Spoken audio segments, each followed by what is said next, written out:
10 दिनों में खोलो हॉर्मुज, 4 महीने जंग को तैयार ईरान।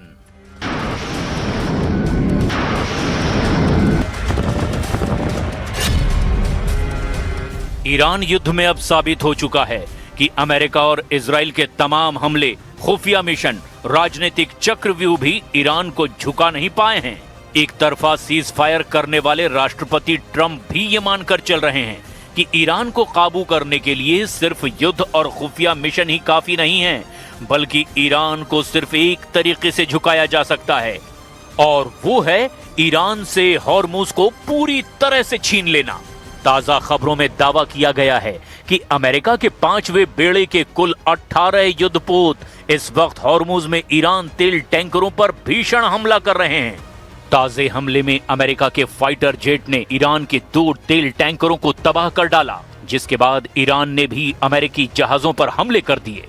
एक अमेरिकी विध्वंसक युद्धपोत को ईरान की सेना ने खदेड़ने का दावा किया। उधर अमेरिका की एजेंसी CIA ने बहुत बड़ा दावा करते हुए रिपोर्ट जारी की, जिसमें यह दावा किया गया कि अगर अमेरिका और इजराइल मिलकर भी हॉर्मुज को किसी तरह से ईरान से छीन लेते हैं, तब भी ईरान लगभग 4 महीने तक सीधी जंग अमेरिका और इजराइल के साथ एक साथ कर सकता है। इस दावे को इसीलिए भी सच माना जा सकता है क्योंकि ईरान के सैन्य प्रवक्ता ब्रिगेडियर जनरल मोहम्मद अकरामिनिया ने दावा किया कि अगर ईरान पर अब सीधा बड़ा हमला हुआ तो ईरान ऐसे गुप्त और घातक हथियारों से हमला करेगा जिसका अंदाजा अमेरिका और इजराइल को रत्ती भर भी नहीं है। इधर एक चौंकाने वाली खबर इराक से आ रही है, जिसके बारे में दावा किया जा रहा है कि इजराइल ने पश्चिमी इराक में एक गुप्त सैन्य अड्डा बना लिया है जहां से ईरान पर हमले किए जा रहे हैं। हम सबसे पहले आपको दिखाते हैं कि अमेरिका और इजराइल बार बार ईरान को वक्त आखिर क्यों दे रहे हैं और सीधी बड़ी जंग से क्यों कतरा रहे हैं।